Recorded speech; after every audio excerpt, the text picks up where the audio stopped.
Quel est le premier indicateur, en fait, ou le meilleur indicateur de réussite d'une initiative IA, selon vous?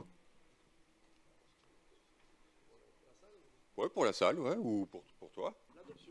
Ouais, exactement, l'adoption. Donc on peut faire le plus beau projet technologique de la Terre. Si derrière, en fait, il n'est pas utilisé, ben on a juste échoué.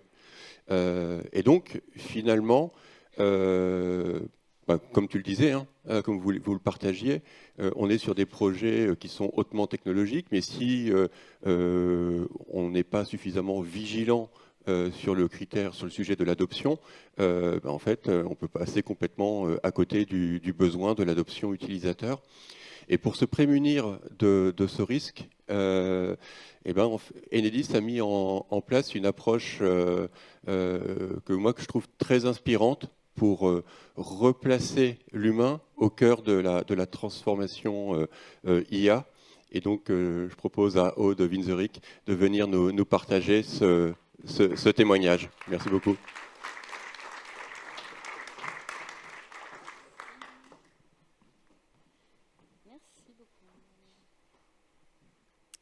Bonjour à tous. Je suis ravie d'être là aujourd'hui. Merci beaucoup Ludovic pour l'intro. Juste avant de démarrer, parce que souvent on ne sait pas ce que c'est Enedis. Enedis, c'est le distributeur d'électricité. Voilà. Donc normalement vous avez tous vu nos petits compteurs quelque part. Et donc voilà.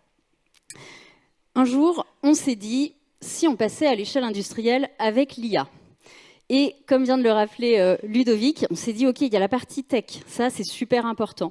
Mais finalement, le truc qui se loupe un petit peu généralement, c'est aussi l'appropriation ou l'outil qui n'est pas adapté. C'est-à-dire qu'on peut avoir très bien le super outil qui est génial, qui a une performance de fou, etc. Et personne ne va l'utiliser, soit parce qu'il n'y a pas vraiment eu de conduite de la transformation, et c'est pour moi même plus une transformation qu'une conduite du changement, soit parce qu'en fait on n'avait pas trop intégré les utilisateurs dès le démarrage et on a fait un truc complètement à côté de la plaque. C'est un peu si on avait une super voiture dans un garage et puis finalement elle reste là. Donc on s'est dit, riche de toutes ces expériences qu'on a pu voir sur d'autres projets, sur l'IA ça nous semblait encore plus important de pouvoir caler une démarche qui vraiment embarque tout le monde. J'aime beaucoup l'idée qui a été présentée par BPCE. On est assez proche quand même sur certains pans, sur le côté très inclusif. Et donc, c'est ce que je vous propose de vous illustrer un petit peu ce matin. Alors, pour pouvoir tirer parti au maximum de l'IA, Enedis, c'est une entreprise à mission. Ça veut dire qu'on va avoir des engagements qui sont très forts en tant qu'entreprise à mission. Et du coup, on s'est dit, on va déployer l'IA dans un cadre qui va être hyper cohérent avec nos engagements, avec notre ADN, nos valeurs et nos engagements d'entreprise à mission. La première chose qu'on a faite, c'est qu'on s'est dit, on va déployer l'IA que sur vraiment les sujets qui valent la peine. Et donc là, on a vraiment essayé de mettre en place ce qu'on appelait un usage raisonné de l'IA et on a priorisé. On en a déjà parlé pas mal ce matin dans la partie introductive. On a vraiment priorisé les thématiques sur lesquelles on se dit, là, vraiment, l'IA va avoir de la valeur ajoutée. On a adopté une démarche assez hybride. On a combiné à la fois une démarche top-down, qu'on voit souvent, des démarches de stratégie, en se disant, mais finalement, c'est quoi nos gros enjeux stratégiques à court, moyen terme dans l'entreprise ?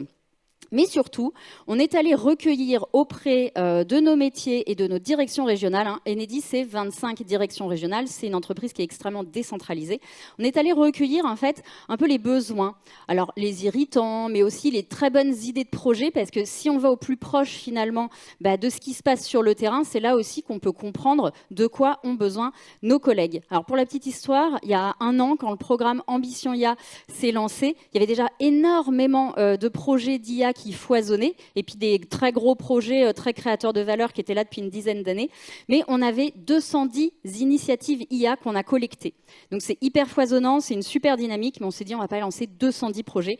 Donc il y a un gros travail qui a été réalisé pour vraiment combiner ces besoins du terrain avec nos axes stratégiques d'entreprise. Et donc on a abouti à, non pas 5 comme BPCE, mais 8 axes stratégiques sur lesquels on s'est dit, on va vraiment déployer l'IA en particulier sur ces domaines-là.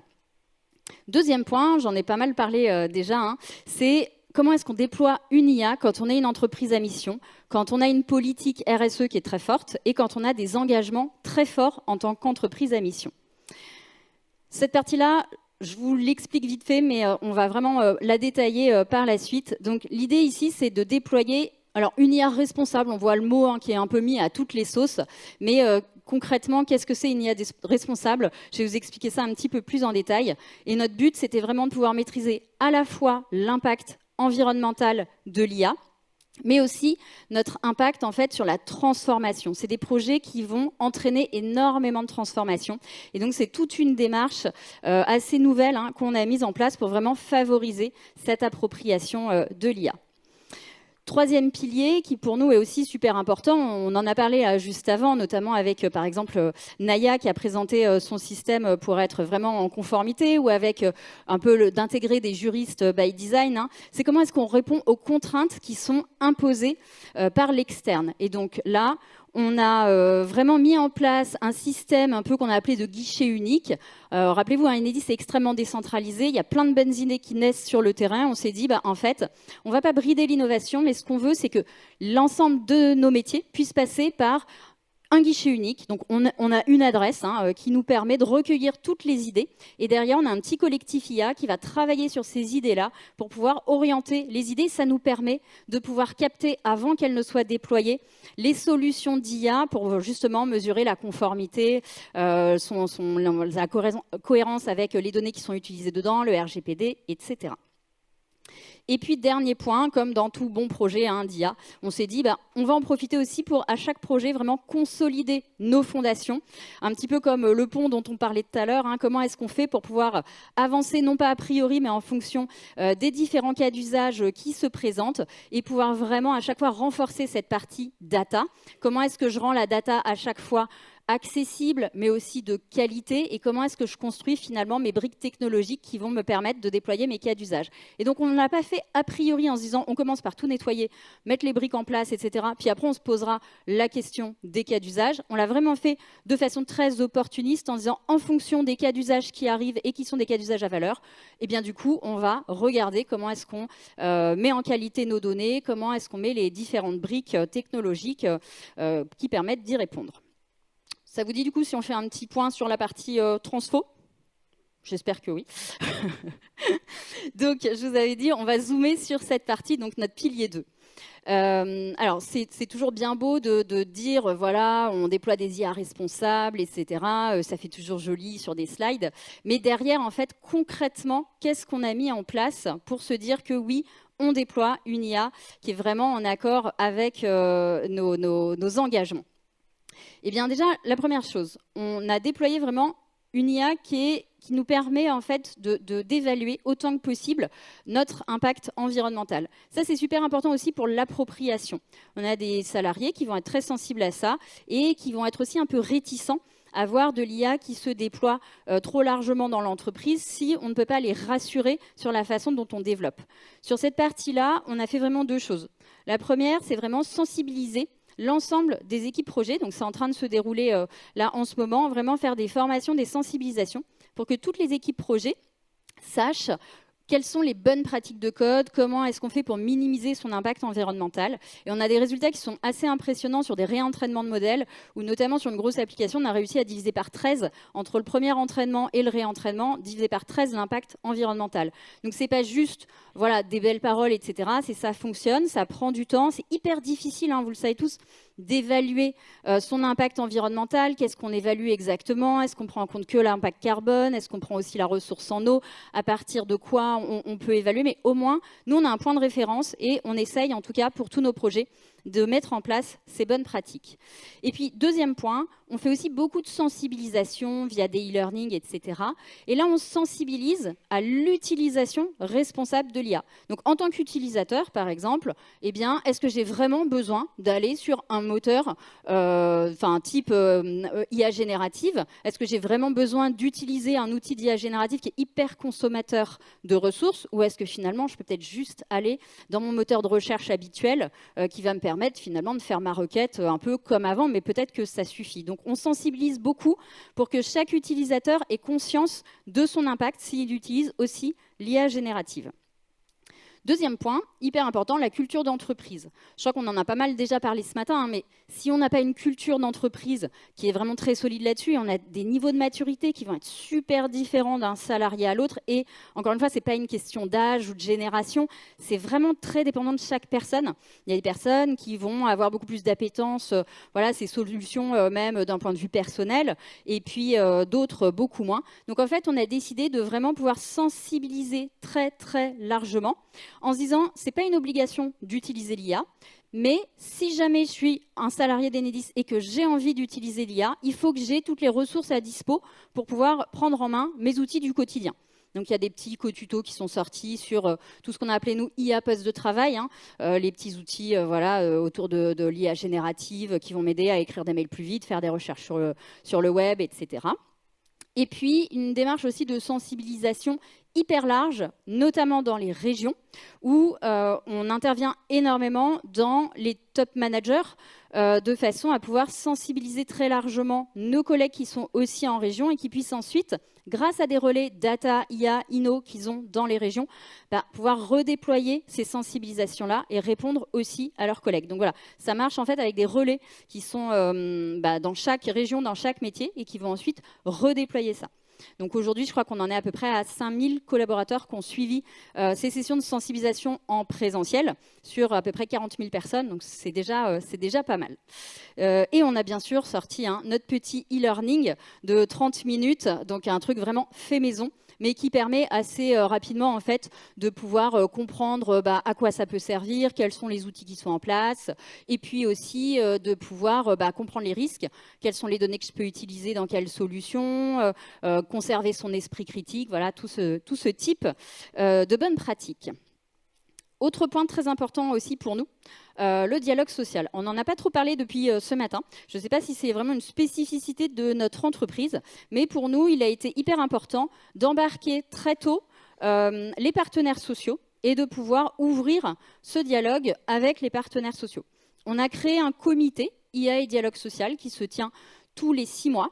On a une demi-journée avec les partenaires sociaux.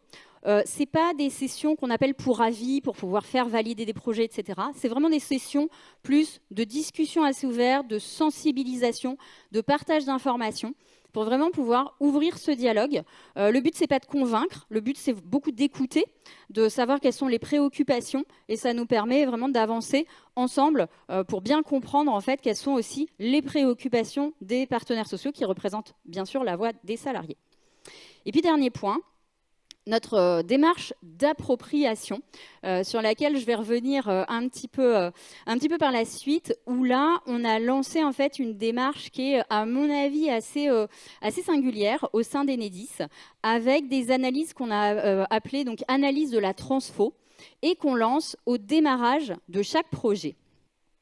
Je vous en dis un petit peu plus. Donc c'est une démarche qu'on a complètement adaptée à partir d'outils qui sont proposés par le Laboria. Petit sondage, qui connaît le Laboria? Ah, c'est quand même pas mal. Donc le Laboria, c'est un dispositif de recherche-action qui a été créé pour 5 ans par l'INRIA et le ministère du Travail. Et c'est un dispositif qui permet à des sociologues du travail d'évaluer l'impact d'une solution d'IA sur les travailleurs. Et donc, le Laboria a mis à disposition, c'est en libre accès sur leur site, a mis à disposition pas mal de ressources que vous pouvez aller consulter, que vous pouvez aller utiliser. Ressources en fait qui vont vous permettre d'accompagner cette transformation et de mieux comprendre quel est l'impact de l'IA en fait quand on va déployer ces types de solutions. Nous, ce qu'on a fait, c'est qu'on travaille vraiment en lien très rapproché avec les sociologues du Laboria et on a adapté un peu comme une boîte à outils, on a adapté en fait tous ces outils du Laboria dans notre démarche d'analyse de la transfo. Comme je vous disais, pour chaque projet qui se lance, même avant de lancer quoi que ce soit comme développement ou comme recherche de solutions, pour chaque projet qui se lance, on fait un atelier d'analyse de la transfo. Alors certains nous disent, mais c'est hyper tôt, qu'est-ce qu'on va leur montrer? On n'a même pas de prototype, il faut peut-être le faire après. En fait, ce n'est pas du tout gênant de le lancer très tôt. Nous, ce qu'on veut, c'est recueillir le ressenti de nos collègues sur une potentielle solution d'IA qu'on pourrait déployer. Donc on est vraiment sur du ressenti, on n'arrive pas du tout avec une maquette, avec un produit fini, avec un projet complètement terminé. Notre but, c'est justement très très tôt de comprendre quel est l'a priori sur ce projet pour pouvoir après prendre les bonnes actions, peut-être même faire pivoter le projet ou en tout cas accompagner la transfo de la bonne façon. Ces ateliers, ils se jouent toujours en 3 temps.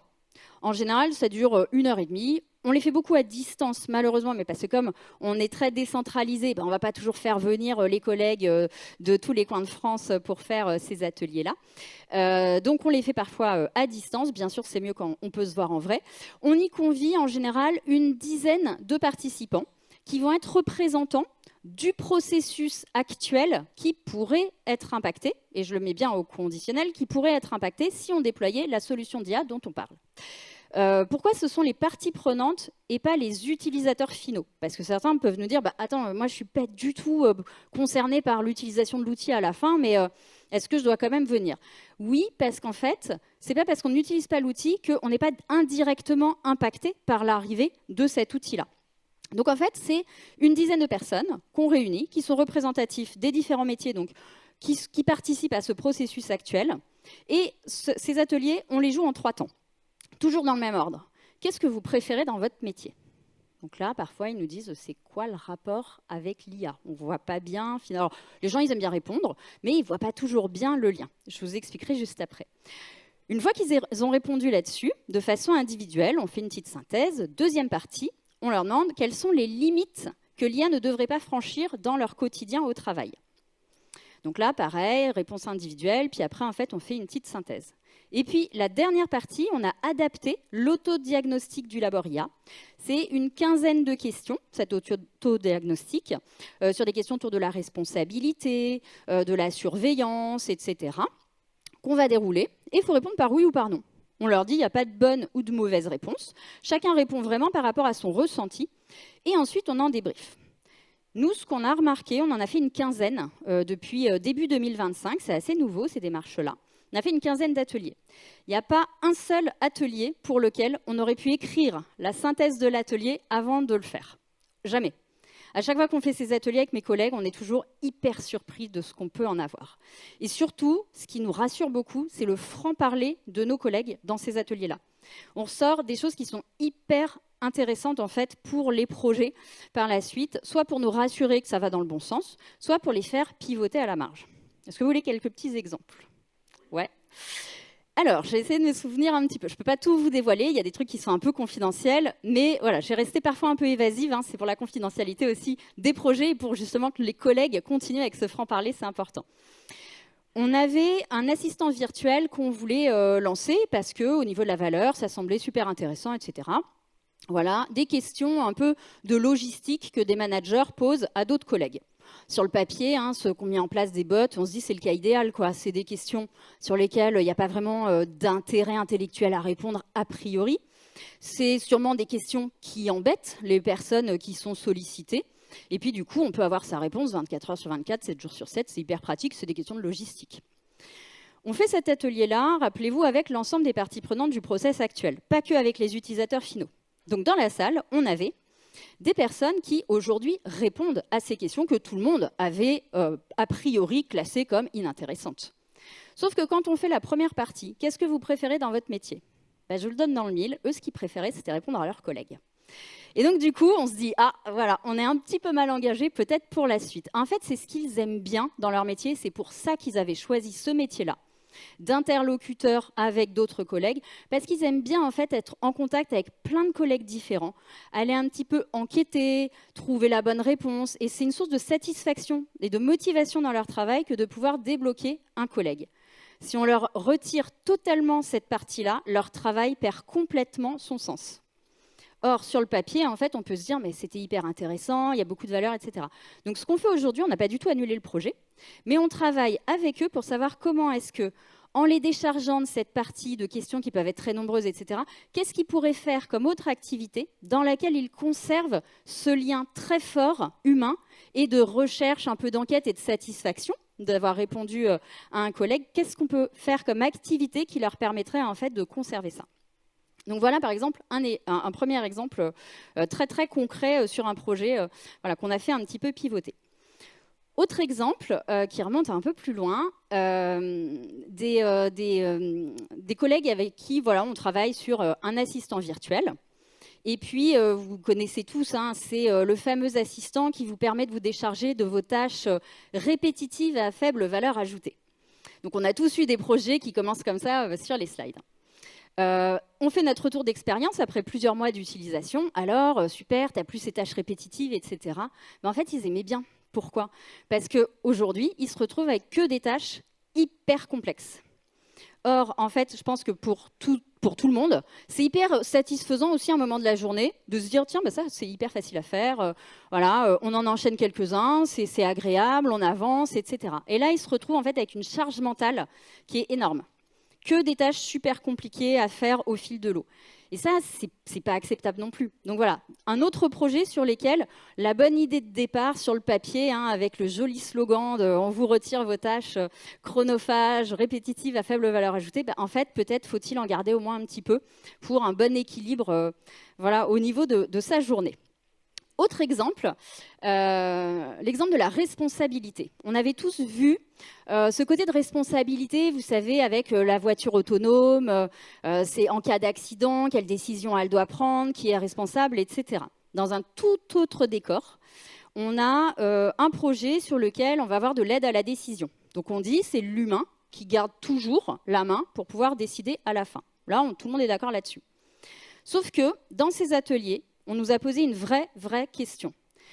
On leur demande également aux salariés de conserver leur niveau d'expertise pour pouvoir challenger la recommandation que va donner l'IA.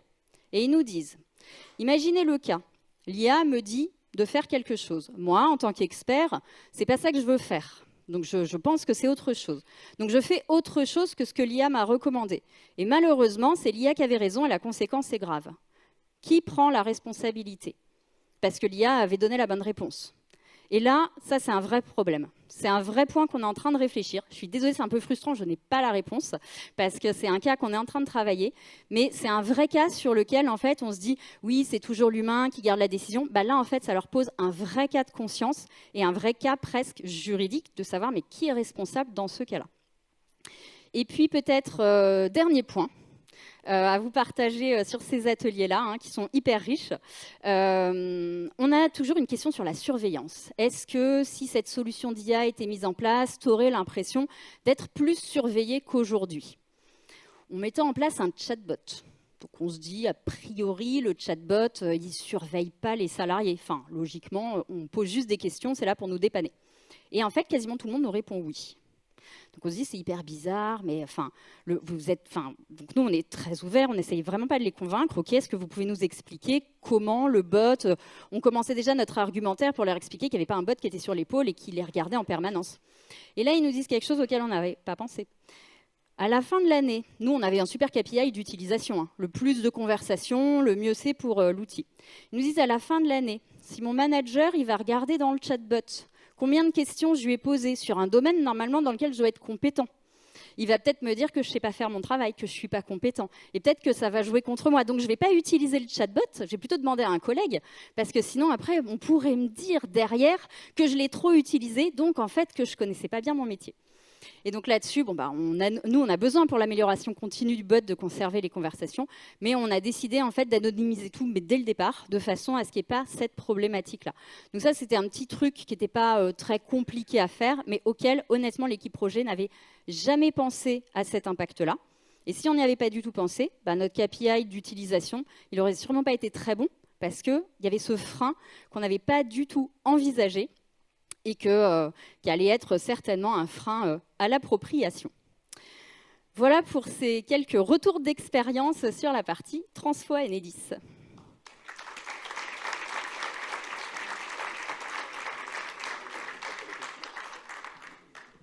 On a du temps pour les questions.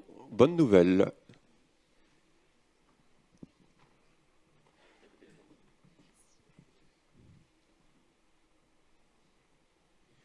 Oui, bonjour, Laurent Carrier de L'Oréal. Une petite question, c'est une question qui revient souvent, surtout pour des entreprises comme la vôtre, hein, où il y a quand même une grande expertise pour le maintien en conditions opérationnelles de tous ces réseaux. C'est est-ce que vous avez réfléchi comment vous allez former les juniors? Parce que en fait, le grand débat qu'on voit sur on n'embauche plus de juniors. Comment on fait pour former, amener toute cette connaissance et cette expertise si on a toute l'expertise dans un chatbot? Voilà. Comment vous, Enedis, aborde ce sujet? C'est pas très sympa parce que je l'avais pas mis dans les parties retour d'expérience que j'avais bien gardé de me de raconter parce qu'on sait pas. Enfin, on sait pas. Je pense comme beaucoup de boîtes, ceux qui vont dire qu'ils savent, ou alors qui lèvent la main et on se retrouve à la pause café parce que ça m'intéresse beaucoup. Non, on a vraiment cette question-là, notamment de se dire comment est-ce qu'on fait pour former nos plus jeunes, parce que on sait très bien aujourd'hui qu'en fait l'expertise, un expert qui va avoir un assistant d'aide à la décision dans les mains, il va être beaucoup plus boosté qu'un junior qui va avoir ce type d'outils dans les mains parce qu'il va avoir du sens critique. Et puis, ils vont nous dire, mais ok, ça veut dire que j'embauche plus jamais de juniors ou qu'est-ce que je leur fais faire? Il y a vraiment cette question qui se pose. À titre purement personnel, jusqu'à il n'y a pas très longtemps, on prenait souvent des stagiaires qui nous aidaient à faire des analyses de rapports, d'innovation, etc. Avec l'IA, on peut le faire assez facilement. Donc, ça nous est quand même mal au cœur de ne pas du tout prendre de stagiaires parce que du coup, on ne les forme plus. En fait, on a fait complètement pivoter leur mission. Ils sont partie prenante d'un projet, ils font autre chose et ça nous permet en fait de les former. Ça ne répond pas intégralement à la question, mais c'est pour dire qu'on ne va pas les mettre à côté du marché et on essaye quand même de les intégrer. Ce qu'on se pose comme question aujourd'hui, mais encore une fois, je n'ai pas de réponse, on n'a pas encore vraiment de recul là-dessus, c'est de se dire que peut-être pour les plus jeunes, ils ne vont pas utiliser l'outil d'IA tout de suite. Et peut-être de se dire qu'en fait, c'est qu'à partir d'un certain niveau d'expertise et de recul, eh bien du coup, on peut utiliser ces outils qui vont vraiment booster notre performance parce qu'on aura assez de sens critique. Parce qu'on sait très bien, si jamais, par exemple, on parlait ce matin là, de tout ce qui est développement appuyé par Copilot GitHub, etc. Un développeur en fait qui est très junior, qui ne sait pas forcément retrouver le bug dans ce que l'IA lui aura généré, c'est beaucoup plus chronophage et beaucoup plus embêtant à détricoter que quelqu'un qui va être très expert et qui va s'aider pour pouvoir coder une tâche qu'il connaît et il va tout de suite trouver le bug. Donc on est plutôt en train de se dire, les plus jeunes en fait, on les met vraiment en binôme avec des plus anciens sur le poste et on essaye vraiment autant que possible de leur donner ces outils, vraiment des outils d'aide quand ils ont le recul nécessaire. Mais ça pose une vraie question, même y compris pour les plus experts, de si je ne fais plus au quotidien, comment je conserve mon bon niveau d'expertise pour détecter une erreur? Et c'était un peu le côté de la responsabilité tout à l'heure. Alors, bonjour, j'ai une question. Merci beaucoup, c'était passionnant. Ces ateliers transfo, les équipes projets, comment ils savent que ça existe, qu'ils peuvent faire appel à vous? Est-ce que vous donnez la méthode ou est-ce que ça passe que en centrale par vous et vos équipes? Du coup, parce qu'en fait, j'imagine que des équipes projets, il y en a plein chez Enedis. Enfin, dans mon groupe, il y en a plein. Et du coup, comment on crée une ressource qui est précieuse avec une super méthode, mais qui est utilisée et qui est un passage obligé, mais sans dire que ça l'est? Enfin, voilà. Alors si, ça l'est en fait. Ah, on a été hyper cash là-dessus. On a dit en fait, c'est hyper important, c'est dans notre cadre de déploiement. Notre COMEX a validé le cadre de déploiement, on le diffuse à l'extérieur. C'est partagé en fait très largement sur le fait que s'il n'y a pas un atelier d'analyse de la transfo qui est dans le dossier de lancement du projet, parce qu'on a des comités qui valident en fait les innovations qui vont être lancées. Et grâce à notre guichet unique IA, normalement, on voit tout passer. Il y a sûrement plein de shadows, je ne suis pas dupe non plus. Mais en tout cas, s'ils veulent du budget, s'ils veulent un vrai accompagnement de notre équipe de Digital Factory pour pouvoir booster le projet et le développer, ils sont obligés de passer par ce guichet-là. Et c'est ce guichet qui ensuite crée l'équipe projet et qui va porter le dossier en comité d'innovation. Et donc, dans le comité d'innovation, on a instauré depuis quelques mois, s'il n'y a pas une slide de synthèse d'atelier analyse de la transfo, le dossier ne passe pas. Donc ça les oblige un peu à se dire bon bah ok on va le faire. Donc parfois ils nous disent ouais mais j'ai pas de maquette, j'ai pas de proto, on leur dit c'est pas grave. On est même juste sur du ressenti. Et après ces ateliers pour l'instant on les délègue pas. C'est vraiment on est deux aujourd'hui à les avoir pris en main, à les avoir créés et à les déployer. Et du coup pour l'instant on les délègue pas parce que on a essayé de le faire une fois. Mais il faut quand même avoir une bonne expertise IA, une bonne connaissance de la méthode projet pour pouvoir les dérouler. Et donc, pour l'instant, voilà, on est une petite équipe, on est 2-3, on a une personne qui arrive là en renfort en plus, à pouvoir les déployer.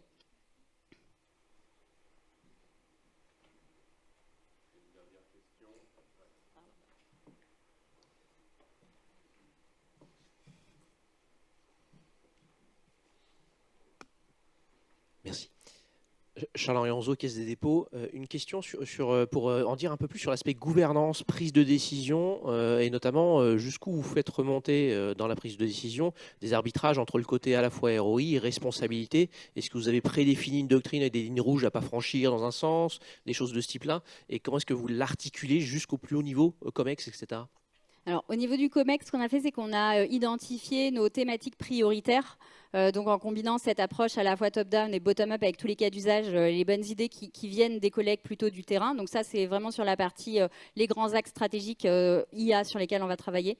Et après, au niveau de chaque projet, en fait, c'est une équipe qui va soulever les différentes problématiques qui peuvent arriver donc dans les ateliers d'analyse de la transfo. On va avoir une conduite de la transformation qui va s'opérer. Et pour répondre à la question presque un peu a priori de c'est quoi les grandes lignes à pas franchir, on est en train de mettre en place une sorte de comité un peu IA, éthique, responsable. On n'a pas encore trop le nom, c'est plus un concept pour l'instant, de se dire c'est quoi les grandes lignes rouges que l'entreprise ne souhaite pas franchir. Donc on est en construction de ça parce que notamment on a eu des projets assez nombreux qui sont arrivés, enfin des idées de projets, mais du coup qu'on n'a pas lancé, comme par exemple, je sais pas moi, on voudrait des assistants qui permettent d'identifier dans les entretiens annuels des salariés. Voilà. Donc ça en fait on se dit bah non, ou alors filmer sur des chantiers pour détecter tout un tas de trucs, ben, en fait, avec les AI Act, c'est pas des trucs qu'on va faire.